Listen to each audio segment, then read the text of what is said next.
Classes में। आज की क्लास में हम डिस्कस करेंगे फंडामेंटल्स। इंग्लिश को सीखने से पहले इंग्लिश के बेसिक कॉन्सेप्ट हमें आने चाहिए। तो ये जो हमारी क्लास रहेगी ये बेसिक कॉन्सेप्ट की ही रहेगी, जिसको हम फंडामेंटल के नाम से भी जानते हैं।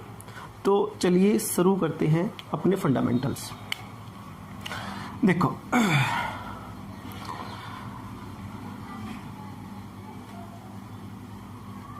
इंग्लिश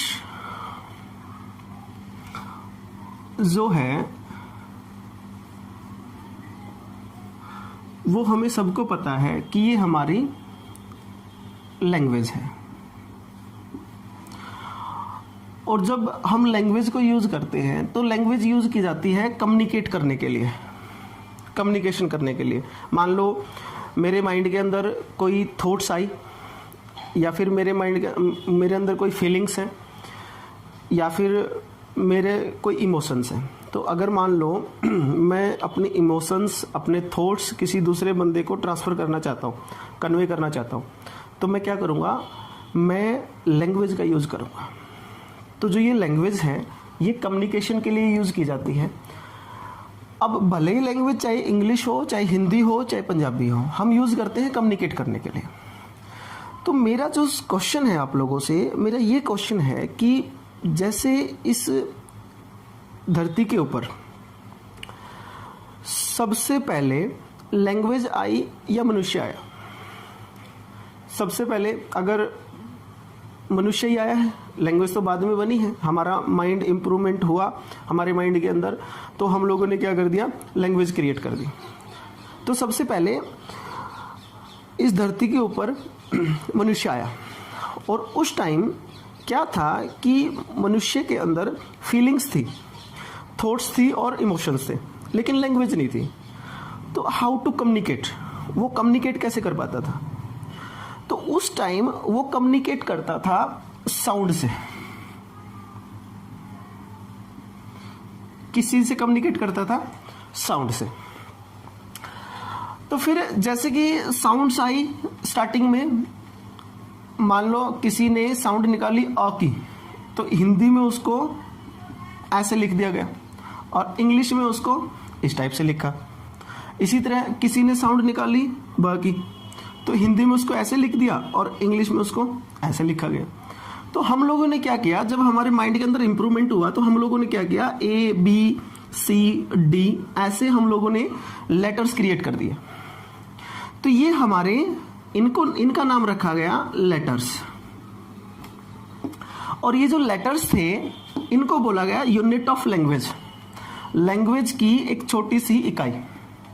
और जिस इकाई का, जिस यूनिट का कोई भी मीनिंग नहीं था। तो अगर मैं बात करूं ए, तो ए का कोई भी मीनिंग नहीं था, बी का भी कोई मीनिंग नहीं था, सी का भी कोई मीनिंग नहीं था। तो हमें उस टाइम जरूरत थी मीनिंग की। तो हमने क्या किया, फिर हमने इन लेटर्स को आपस में जोड़ा और हमने क्या कर दिया, एक वर्ड क्रिएट कर दिया। क्या क्रिएट कर दिया? वर्ड। जब एक वर्ड बनाया गया तो उस वर्ड का एक मीनिंग निकला, लेकिन उससे हमारा काम नहीं चला। तो हमने फिर क्या किया, उन वर्डों को आपस में मिला के सेंटेंस हमने क्रिएट कर दिया, सेंटेंस हमने बनाया। और फिर उसके बाद में हमने सेंटेंसेस को आपस में मिलाया और क्या बना दी, लैंग्वेज बना दी। तो ये जो लैंग्वेज है हमारी, ये लैंग्वेज के जो मेन पार्ट बने, वो मेन पार्ट बने एक तो वर्ड और एक हमारा सेंटेंस। और ये आप लोगों के बेसिक कॉन्सेप्ट्स हैं। तो हम इस क्लास में जो सीखने वाले हैं, हम इस क्लास में सीखने वाले हैं सेंटेंसेस, और how many types of words और how many types of sentences. भाई जो ये सेंटेंस होते हैं ये कितने टाइप के होते हैं, और जो ये वर्ड होते हैं ये कितने टाइप के होते हैं, इनकी कैटेगराइजेशन क्या क्या होती है। और वही आप लोगों का इंग्लिश में सिलेबस भी होता है, जिसको हम डीप से डिस्कस करेंगे आने वाली क्लासेस में। चलो खैर शुरुआत करते हैं। देखो, हमने डिस्कस किया फर्स्ट सेंटेंस।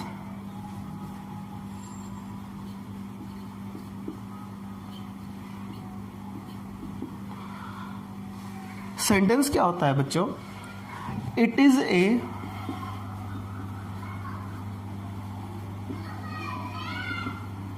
मीनिंगफुल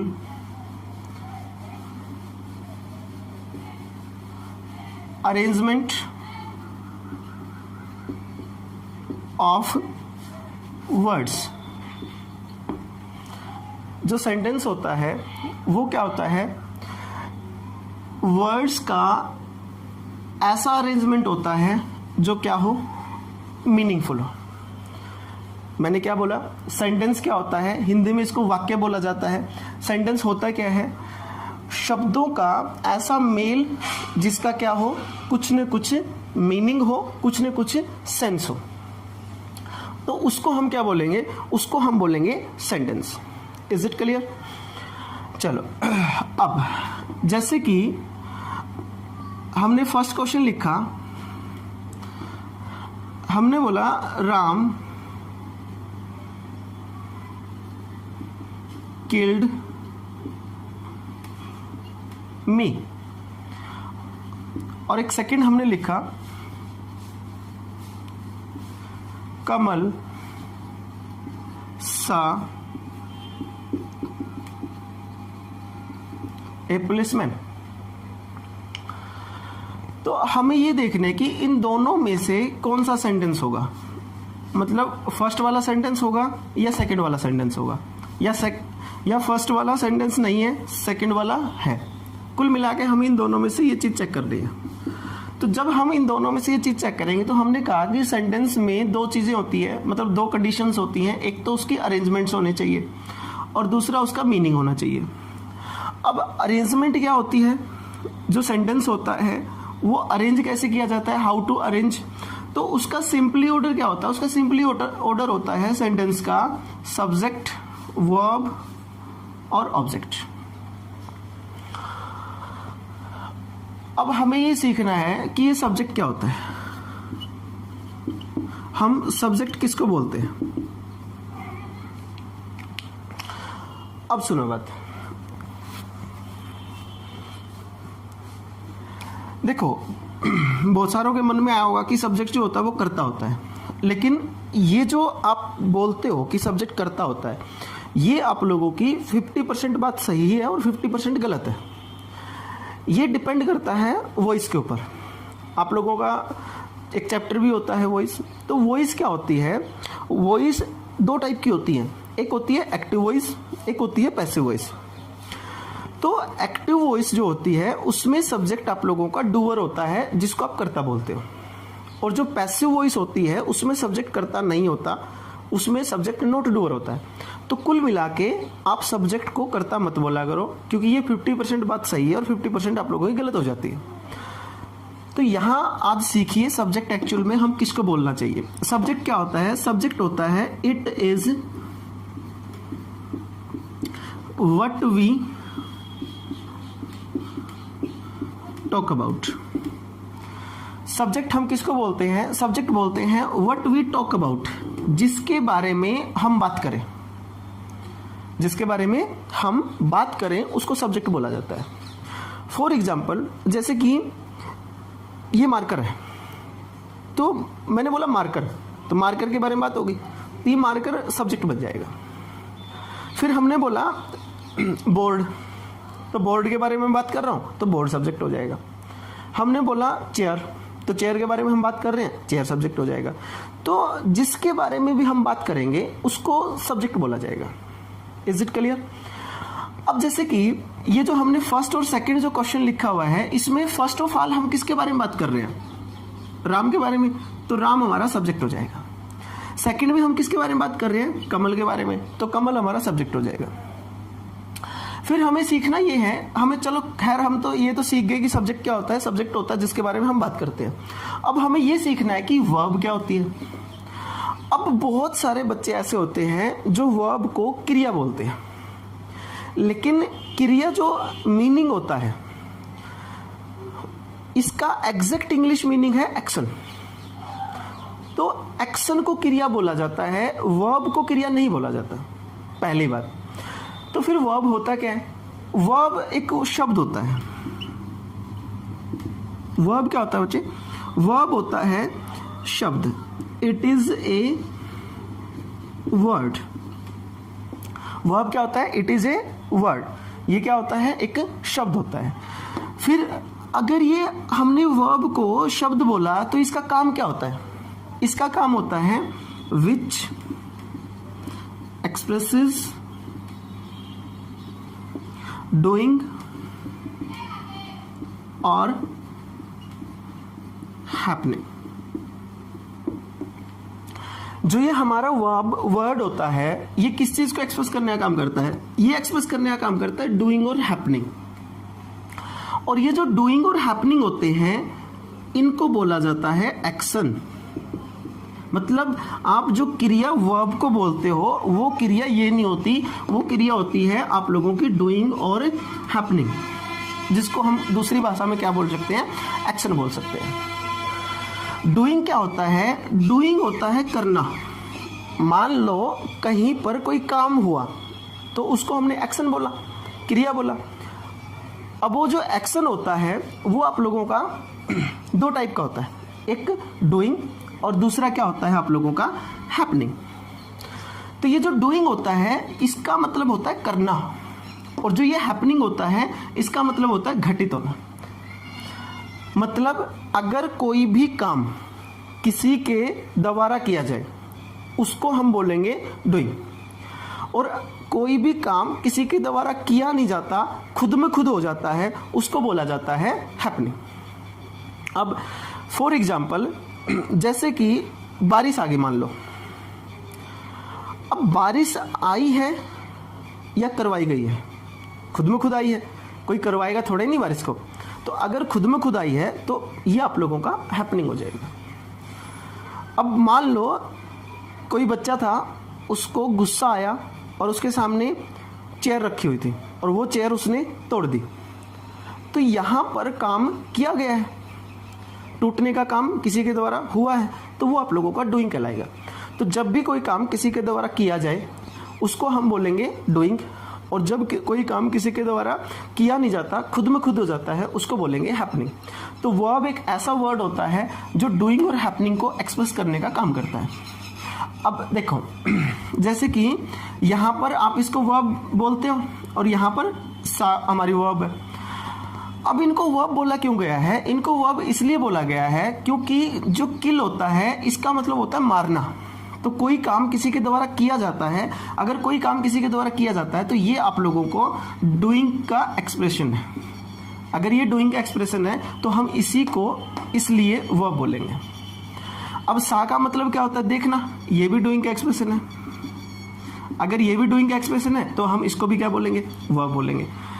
तो जब भी कोई वर्ड डूइंग और हैपनिंग को एक्सप्रेस करेगा उसको हम बोलेंगे वर्ब। Is it clear? अब रह गया हमारा third point, object. What is object? Object क्या होता है? देखो ऑब्जेक्ट्स हमारे क्या होते हैं? ऑब्जेक्ट ऐसे वर्ड होते हैं which receive the effect of a verb. Object ऐसे वर्ड्स होते हैं जो किसी वर्ब के इफेक्ट को रिसीव करने का काम करते हैं। ऑब्जेक्ट हम किसको बोलते हैं? ऑब्जेक्ट हम उन वर्ड्स को बोलते हैं जो वर्ब के इफेक्ट को रिसीव करते हैं। मतलब जो वर्ब होती है वो डूइंग का एक्सप्रेशन होता है, उसमें डूइंग होता है मतलब करना। तो जब उसमें डूइंग होता है तो वो डूइंग उसका इफेक्ट है, और वो जो इफेक्ट है अगर किसी भी वर्ड के ऊपर पड़ेगा, मतलब उस इफेक्ट को कोई भी अगर वर्ड रिसीव करेगा तो हम उसको बोलेंगे ऑब्जेक्ट। अब सुनो बात, जैसे कि हमारी वर्ब है सा, तो सा का मतलब क्या होता है? देखना। तो इसका मतलब देखना होता है, तो इसका इफेक्ट किसने रिसीव किया? पुलिसमैन ने। क्या दिखाई पड़ा? पुलिसमैन दिखाई पड़ा। तो इस वजह से हम इस पुलिसमैन को क्या बोलेंगे? ऑब्जेक्ट बोलेंगे। Is it clear? दूसरा क्या है? जो ये ऑब्जेक्ट्स होते हैं आप लोगों के, ये व्हाट और हुम के रिप्लाई होते हैं। मतलब किसी भी वर्ब के पहले अगर आप वट लगाओगे या फिर हुम लगाओगे तो जो भी आंसर आएगा वो आप लोगों का ऑब्जेक्ट होगा। जैसे कि हुम शाह, किसको देखा गया? पुलिसमैन को। तो हुम का रिप्लाई है कौन? पुलिसमैन ने। तो इस वजह से पुलिसमैन हमारा क्या होगा? ऑब्जेक्ट। Is it clear? अब फर्स्ट में देखो, राम किल्ड मी। अब ये जो किल्ड है, ये जो हमारी वर्ब है, इसका इफेक्ट क्या है? मारना। और कौन मरा? मी। तो इस वर्ब का इफेक्ट किसने रिसीव किया? मी ने। तो ये जो मी है ये हमारा क्या हो जाएगा? ये ऑब्जेक्ट हो जाएगा। दूसरा फिर हमने बोला कि जो ऑब्जेक्ट्स होते हैं वो आप लोगों के वट और हुम के रिप्लाई होते हैं। तो यहां पर हम रिप्लाई करके देख लें। हुम किल्ड, किसको मारा गया? मुझको। तो ये हुम का रिप्लाई है। अगर ये हुम का रिप्लाई है तो ये आप लोगों का ऑब्जेक्ट हो जाएगा। अच्छा, एक बात और अपना ध्यान रखना, जब भी हम वट का रिप्लाई करेंगे तो वो वट का रिप्लाई हमेशा थिंग्स आएगा, मतलब वस्तु आएगी। और अगर हम कभी भी हुम का रिप्लाई करेंगे तो हुम का रिप्लाई हमेशा पर्सन आएगा, मतलब कोई व्यक्ति आएगा। तो यहां पर हमने हुम का रिप्लाई किया है और यहां पर भी हुम का रिप्लाई किया है, क्योंकि यहां पर हमने लोगों ने क्या लिखा हुआ है? पर्सन लिखा हुआ। और यहां पर भी हम लोगों ने क्या लिखा हुआ है? पर्सन लिखा हुआ है। Is it clear? चलो, तो कुल मिला के अगर कोई भी सेंटेंस जो होता है उसमें एक अरेंजमेंट्स होती है, वो जो सिंपल अरेंजमेंट है वो सिंपल अरेंजमेंट हमारी सब्जेक्ट, वर्ब और ऑब्जेक्ट।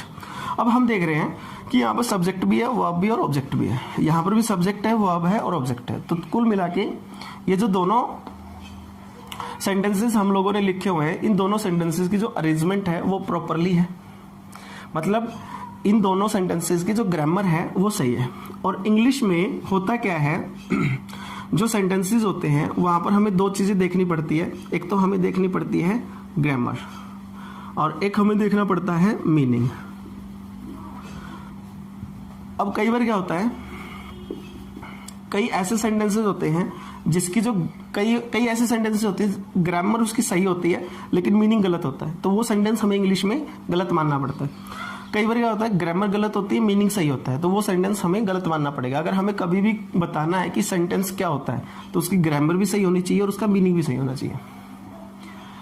अब हम देख रहे हैं कि ये जो फर्स्ट और सेकंड हम लोगों ने सेंटेंस लिखा हुआ है, इसकी ग्रामर तो दोनों की सही है। अब मीनिंग और चेक करें।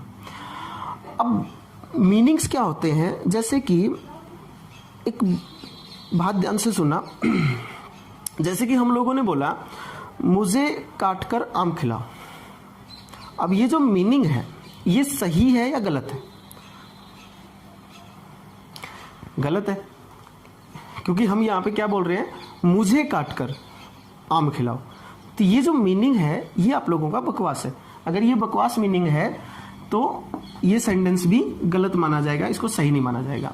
अब यहां पर देखो, हमने बोला राम किल्ड मी, राम ने मुझको मारा। अब ये मीनिंग आप लोगों को सही दिखाई पड़ रहा है लेकिन एक्चुअल में ये गलत है। कैसे है? इंग्लिश में होता क्या है, इंग्लिश में पर्सन्स होते हैं। पर्सन का मतलब यहां पर व्यक्ति नहीं, पर्सन का मतलब है फर्स्ट पर्सन, सेकंड पर्सन और थर्ड पर्सन। ये जो फर्स्ट पर्सन होता है ये होता है आई, मी, वी, अस। सेकंड पर्सन होता है यू, और जो ये थर्ड पर्सन होता है ये होता है ही, सी, इट और दे। तो ये प्रोनाउंस होते हैं, ये फर्स्ट पर्सन के प्रोनाउंस हैं आई, मी, वी, अस। ये सेकंड पर्सन का प्रोनाउन है यू, थर्ड पर्सन का प्रोनाउन है ही, सी, इट और दे। अब होता क्या है कि जैसे कि ये जो फर्स्ट पर्सन है इसको फर्स्ट पर्सन बोला क्यों गया है? इसको फर्स्ट पर्सन इसलिए बोला गया है क्योंकि ये जो व्यक्ति है फर्स्ट पर्सन ये होता है स्पीकर। अब जैसे कि मैं बोल रहा हूं तो मैं स्पीकर हूं, तो इसका मतलब मैं फर्स्ट पर्सन हूं। अच्छा, ये जो सेकंड पर्सन है इसको सेकंड पर्सन इसलिए बोला जाता है क्योंकि ये व्यक्ति जो होता है ये लिसनर होता है। लिसनर जो व्यक्ति सुन रहा है, आप लोग सुन रहे हो तो आप लोग सेकंड पर्सन हो। ये थर्ड पर्सन क्यों बोला जाता है? इसको थर्ड पर्सन इसलिए बोला जाता है क्योंकि ये व्यक्ति स्पोकन ऑफ होता है। स्पोकन ऑफ का मतलब टॉक्ड अबाउट, जिसके बारे में हम बात कर रहे हैं, ठीक है। तो जो लिसनर नहीं होता, जो स्पीकर नहीं होता, जो कुछ भी रह गया बाकी का सारा क्या होता है, थर्ड पर्सन होता है। Is it clear? जिसके बारे में हम बात करें। अब यहाँ पे ध्यान से देखो, हम लोगों ने क्या लिखा हुआ है, मी लिखा हुआ है। तो इसका मतलब ये फर्स्ट पर्सन है। तो ये जो लाइन बोली जा रही है, मैंने बोला स्टार्टिंग में ऑब्जेक्टिव होके हमें क्वेश्चंस को सोल्व करना है। तो ये जो लाइन बोली जा रही है, ये लाइन हम लोग नहीं बोल रहे, ये लाइन ये व्यक्ति बोल रहा है मी। और ये क्या बोल रहा है, ये बोल रहा है कि राम किल्ड मी, राम ने मुझको मारा। अब हमने यहाँ पे वर्ब की सेकंड फॉर्म यूज कर रखी है, मतलब ये जो मरने का काम है, ये मरने का काम पास्ट में ही हो गया था, मतलब ये व्यक्ति पास्ट में ही मर गया था। और ये अब प्रेजेंट में क्या बोल रहा है, प्रेजेंट में बोल रहा है कि राम ने मुझको मार दिया। अब एक बात सोचो, अगर कोई भी व्यक्ति पास्ट में मर गया तो वो प्रेजेंट में कैसे बोल देगा कि राम ने मुझको मार दिया। तो इसका मतलब ये जो क्वेश्चन हम लोगों ने लिखा हुआ है, इसका मीनिंग बकवास है और ये आप लोगों का गलत क्वेश्चन हो जाएगा। अच्छा, इसका मीनिंग सही है, कमल साहे पुलिसमैन, कमल ने एक पुलिसमैन को देखा। अब इसका ग्रामर भी सही है, इसका मीनिंग भी सही है, तो हम इसको सही मानेंगे। अब यहां पे देखो, ये सेंटेंस हमने थोड़ा सा और चेंज कर दिया। मैंने यहां पे इसको क्या लिख दिया, मैंने यहां पर लिख दिया, यहां से लिख रहा हूं मैंने यहां पे लिखा Ram almost killed me, Ram almost killed me. अब देखो, कोई बच्चा अगर ये रट के खड़ा होगा कि किल वर्ब जो होती है इसके बाद में अगर मी आ गया तो वो गलत होता है, तो उसके लिए भी मैं बता रहा हूं। अब जैसे कि हम लोगों ने लिखा राम ऑलमोस्ट किल्ड मी, अब हमने बोला ऑलमोस्ट, इसका मतलब कंप्लीट नहीं हुआ वो एक्शन, मतलब मरा नहीं वो कंप्लीट। अगर वो मरा नहीं, मैंने बोला राम ऑलमोस्ट किल्ड मी, तो वो कंप्लीट मरा नहीं है, बच गया। अगर वो बच गया तो अब ये लाइन बोल सकता है, जरूर बोल सकता है। अगर ये बोल सकता है तो ये लो, ये क्वेश्चन सही हो जाएगा। Is it clear? तो सेंटेंसेस हमारे क्या होते हैं, सेंटेंसेस ऐसे सेंटेंसेस क्या होते हैं, it is a meaningful arrangement of words. ये वर्ड्स के मीनिंगफुल अरेंजमेंट्स होते हैं।